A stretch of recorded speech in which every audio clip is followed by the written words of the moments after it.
Au nom du Père, du Fils et du Saint-Esprit. Amen. La paix de Jésus soit dans votre maison, sa paix et sa joie. Alléluia. Merci Jésus pour ton amour. Alléluia. Lectures d'aujourd'hui sont entièrement tournées vers la célébration de l'Ascension. Bonne fête de l'Ascension. À toi Marie, notre Sainte Mère.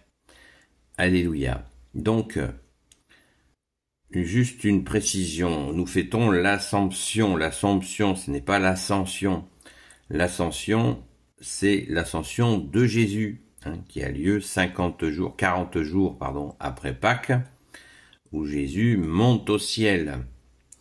Donc ça, c'est l'Ascension, 40 jours après Pâques, à ne pas confondre avec l'Assomption, qui est le 15 août, fête de l'Assomption, où Marie monte au ciel.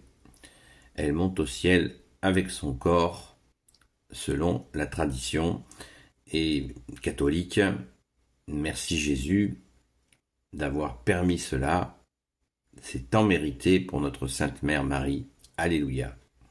Donc, nous avons quelques lectures ce matin que je m'empresse de vous lire. Alors, nous allons lire le livre de l'Apocalypse. Le livre de l'Apocalypse, chapitre 11, verset 19. Alors, chapitre 11, verset 19.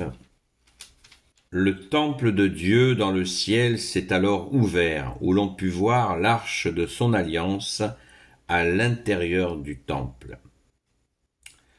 On a vu ensuite dans le ciel un signe impressionnant, une femme revêtue du soleil avec la lune sous ses pieds et sur sa tête une couronne de 12 étoiles. La femme est enceinte et elle crie de douleur car elle est près d'accoucher. Mais un autre signe est apparu dans le ciel, un dragon couleur de feu était là.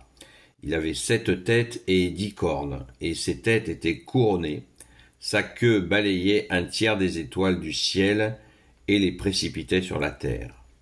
Le dragon s'est posté devant la femme qui allait accoucher de façon à dévorer son enfant, sitôt qu'elle aurait accouché.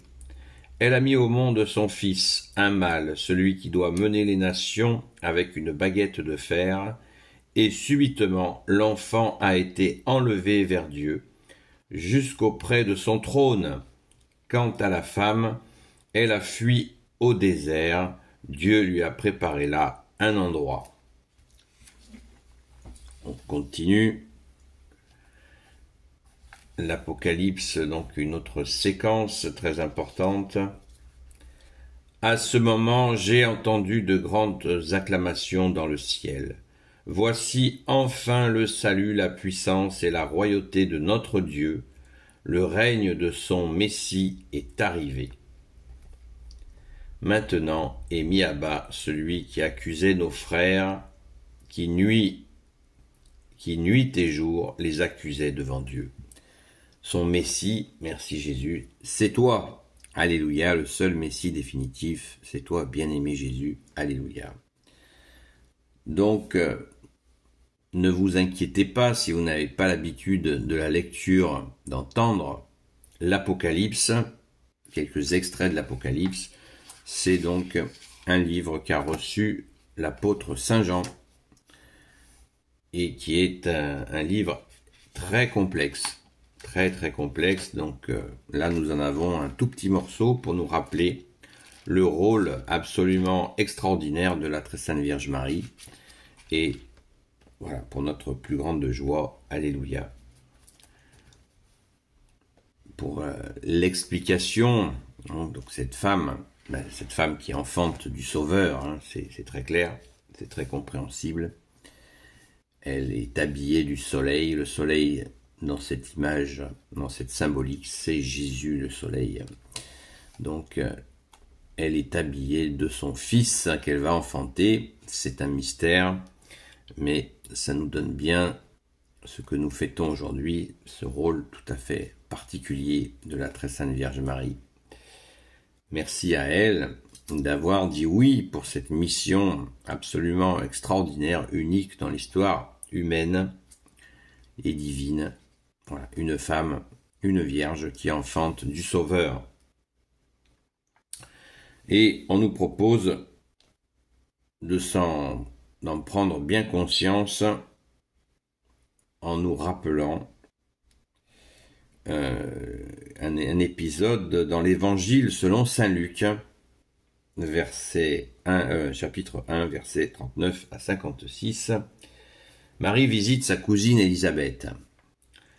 En ces jours-là, Marie prit sa décision et partit sans perdre de temps vers une bourgade des monts de Juda.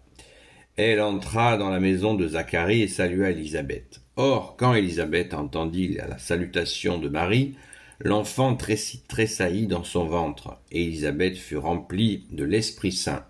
Et elle s'écria, « Tu es bénie parmi les femmes, et le fruit de ton ventre est béni. Que m'arrive-t-il donc ? La mère de mon Seigneur vient à moi. Sais-tu qu'à l'instant même où ta salutation est parvenue à mes oreilles, l'enfant a tressailli de joie dans mon ventre. Tu as cru, toi, en l'accomplissement de ce que le Seigneur t'a fait dire. Heureuse es-tu, Marie dit alors. Mon âme exalte le Seigneur, mon esprit tressaille de joie en Dieu mon Sauveur. Car il a regardé son humble servante, et tous les âges désormais me diront, heureuse. Le Puissant a fait pour moi de grandes choses, saint est son nom. Sa miséricorde s'étend d'âge en âge sur ceux qui le craignent. Il a fait un coup d'éclat, il a dispersé les orgueilleux et leurs projets. Il a renversé les puissants de leur trône, il a élevé les humbles, il a comblé de biens les affamés et renvoyé les riches les mains vides. Il a repris de la main Israël son serviteur, il s'est souvenu de sa miséricorde, comme il l'avait promis à nos pères, à Abraham et à sa descendance pour toujours. Marie resta 3 mois auprès d'Élisabeth, puis elle retourna chez elle. Alléluia. Merci Jésus. Vous voyez, c'est très explicite, la cousine d'Élisabeth est enceinte. Et quel est donc ce bébé mystérieux qui tressaille d'allégresse? Il s'agit de Saint Jean-Baptiste. Eh oui, Saint Jean-Baptiste qui était là, dans le ventre de Sainte Élisabeth. Donc vous voyez cette rencontre-là, eh bien c'est tout simplement la très sainte Vierge Marie qui porte Jésus, la nouvelle alliance, et qui vient visiter l'ancienne alliance pour lui dire « Coucou !» Voilà la nouvelle alliance, le Sauveur est là, le Messie arrive. Donc Sainte Marie, notre Mère Marie, transmet cette nouvelle à l'ancienne alliance. Elle invite l'ancienne alliance à rejoindre la nouvelle alliance qui est Jésus, le Christ Jésus, le seul Messie pour l'éternité. Amen. Donc tout est dit, vous voyez que dans cet évangile, il y a ce lien. On nous explique, cet évangile précède l'écriture de l'Apocalypse par Saint Jean. Donc là, nous avons bien des explications. L'explication préalable, c'est absolument magnifique. Merci Jésus, tu es vraiment notre seul enseignant. Amen. Donc, je vous souhaite une très belle fête de l'Assomption de la très sainte Vierge Marie, et merci à elle, notre Mère, Notre-Dame, de vous bénir. C'est un grand moment, c'est une solennité. Ne manquez pas la Sainte Messe catholique, apostolique, et nous reparlerons certainement de cela dans la journée ou en fin de journée pour apporter quelques précisions. Il y a tant à dire sur le sujet, mais soyons à la Sainte Messe qui vient. Renseignez-vous, il y en a certainement une qui est très proche de chez vous. Merci à Jésus, notre seul Sauveur, de vous bénir.